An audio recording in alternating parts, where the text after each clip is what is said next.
जय हिंद दोस्तों समुद्र में क्रैश हुआ नेवी का मिग-29K और रूस पर सख्त हुआ भारत। यूएन में यूक्रेन के खिलाफ पुतिन की डिमांड के विरोध में डाला वोट। वहीं गर्जा राफेल। उधमपुर में दिखी भारतीय वायु सेना के शौर्य की झलक और सेना के पास होगी अब इलेक्ट्रिक गाड़ियां। तो आइए जानते हैं इनके बारे में डिटेल में। दोस्तों, गोवा में इंडियन नेवी का मिग-29K फाइटर जेट नियमित उड़ान के दौरान क्रैश हो गया है। नेवी ने जानकारी देते हुए बताया कि सॉर्टी के दौरान तकनीकी खराबी के बाद ये जेट दुर्घटनाग्रस्त हो गया। साथ ही शुरुआती जानकारी के मुताबिक तकनीकी खराबी आने के कारण समुद्र के ऊपर ये जेट दुर्घटनाग्रस्त हुआ है।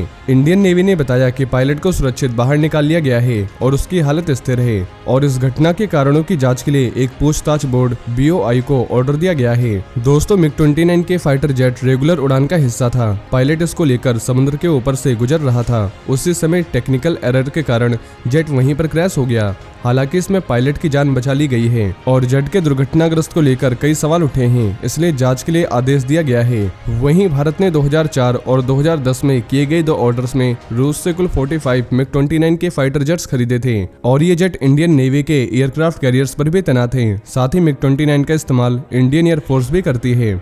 वहीं भारत ने यूक्रेन संकट मामले में रूस को एक बार फिर से बड़ा झटका दिया है। भारत ने पुतिन की सीक्रेट मतदान वाली मांग को खारिज कर दिया। साथ ही संयुक्त राष्ट्र महासभा UNGA में यूक्रेन के 4 क्षेत्रों पर अवैध कब्जे को लेकर रूस के खिलाफ एक मसौदा प्रस्ताव लाया गया। इस प्रस्ताव में रूस की निंदा करने के लिए खुले मतदान की मांग की गई, लेकिन पुतिन चाहते थे कि इस पर सीक्रेट मतदान हो और अब पुतिन की इस डिमांड के खिलाफ भारत ने UN में वोट डाल दिया है। दोस्तों, भारत सहित संयुक्त राष्ट्र के 107 सदस्य देशों द्वारा रिकॉर्ड किए गए वोट के पक्ष में मतदान करने के बाद सीक्रेट मतदान के लिए मॉस्को की मांग को खारिज कर दिया गया और केवल 13 देशों ने सीक्रेट वोट के लिए रूस के पक्ष में मतदान किया, जबकि 39 देशों ने वोटिंग में भाग नहीं लिया। लेकिन रूस और चीन उन देशों में शामिल थे जिन्होंने वोट ही नहीं दिया। वैसे पिछले महीने संयुक्त राष्ट्र सुरक्षा परिषद में अल्बानिया की ओर से पेश किए गए मसौदा प्रस्ताव पर भारत मतदान से दूर रहा था और रूस ने संयुक्त राष्ट्र सुरक्षा परिषद के प्रस्ताव को वीटो कर दिया था, जो मॉस्को के इल्लीगल रेफरेंडम की निंदा करने के लिए अमेरिका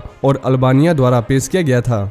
वहीं जम्मू कश्मीर के उधमपुर में आज यानी 12 अक्टूबर को इंडियन एयरफोर्स ने अपनी ताकत की झलक दिखाई है। उधमपुर में the great India air show में सभी की नजरें आसमान में टिकी हुई थी। इस दौरान भारतीय वायुसेना के सूरवीरों ने अपने पराक्रम का परिचय दिया। साथ ही राफेल और अपाचे हेलीकॉप्टर की आसाम में इनकी गरज सुनकर लोगों में खुशी का माहौल देखने को मिला। दोस्तों, एयरफोर्स स्टेशन पर फाइटर जेट राफेल, जैगुआर और मिग-29 ने अपना दमखम दिखाया। 8 अक्टूबर को इंडियन एयरफोर्स के 90 साल पूरे हुए थे। इसी को देखते हुए यहाँ एयर शो का आयोजन किया गया था और इसमें भाग लेने के लिए देश के कई स्टेशनों से एयरक्राफ्ट उधमपुर पहुंचे थे। उधमपुर के एयरफोर्स स्टेशन पर हो रहे इस एयर शो में राफेल और जैगुआर सहित कई एयरक्राफ्ट ने स्टंट भी दिखाए। वैसे आसमान में एयरफोर्स के फाइटर जेट राफेल की गरज से पाकिस्तान और चीन दोनों ही दहल उठे और इस शो के दौरान असोल्ट लैंडिंग का भी प्रदर्शन किया गया और इससे पहले एयरफोर्स डे के मौके पर चंडीगढ़ की सुखना लेक पर एयर शो का आयोजन हुआ था।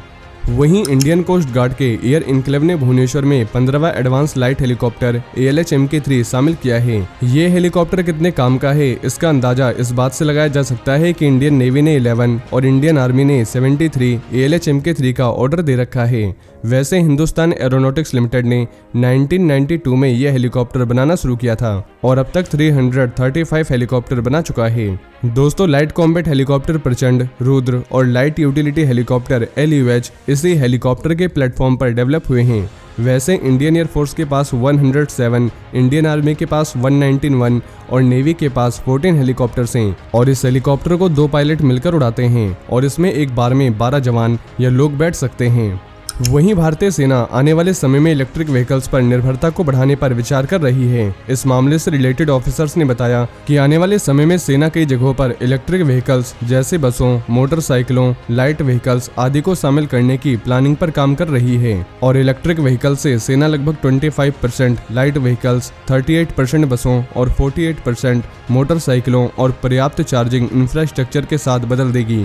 ये सेना की जरूरतों और अलग अलग इलाकों में इलेक्ट्रिक व्हीकल्स की रोजगार क्षमता के हिसाब से किया जा रहा है। इसके लिए सेना इंफ्रास्ट्रक्चर तैयार कर रही है जिससे इलेक्ट्रिक व्हीकल्स को आगे बढ़ाने में मदद मिल सके। ऑफिसर्स ने बताया कि कार्यालयों और आवासीय परिसरों की पार्किंग में चार्जिंग पॉइंट स्थापित किए गए हैं। प्रति स्टेशन ईवी की अनुमानित संख्या के बेस पर पर्याप्त क्षमता वाले ट्रांसफार्मर लगाए गए हैं। इसके अलावा सोलर पैनल से चलने वाले चार्जिंग स्टेशंस भी तैयार किए गए हैं और सेना कैपिटल रूट से इलेक्ट्रिक व्हीकल्स खरीद रही है और बसों की मौजूदा कमी को इलेक्ट्रिक बसों की खरीद से पूरा किया जाएगा और जल्दी 24 फास्ट चार्जर्स के साथ 60 बसों को खरीदने के लिए टेंडर निकाला जाएगा।